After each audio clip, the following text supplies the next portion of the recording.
નમસ્કાર દર્શક મિત્રો, એક ભારત ન્યૂઝ મીડિયામાં આપનું હાર્દિક સ્વાગત છે।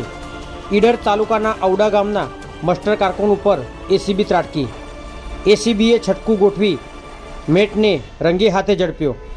મસ્ટર કારકુન તરીકે મનરેગા વિભાગમાં કામ કરતા રમેશચંદ્ર મણીલાલ પંડ્યા ઝડપાયો। રમેશચંદ્ર પંડ્યા દ્વારા આવાસ યોજના હેઠળ માંગવામાં આવી હતી લાંચ।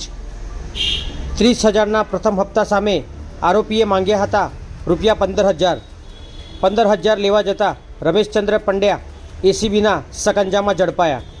ઈડર તાલુકામાં એસીબીની ટ્રેપ થતાં ખળભળાટ, લાંચિયા કર્મચારીઓ સહિત અધિકારીઓમાં ફફડાટ વ્યાપ્યો। આરોપી રમેશચંદ્ર પંડ્યા મનરેગા વિભાગ તાલુકા પંચાયતમાં ફરજ બજાવે છે। મસ્ટર કારકુન તરીકે ફરજ અગાઉ ઈડર તાલુકા પંચાયત કચેરીની ગ્રામ વિકાસ શાખામાં થઈ હતી એસીબી। એક વર્ષમાં બીજી વાર તાલુકા પંચાયતમાં એસીબી થતાં ટકાવારી રાજ સામે ગંભીર સવાલો ઊભા થયા। બ્યુરો રિપોર્ટ વિશાલ ચૌહાણ, સાબરકાંઠા।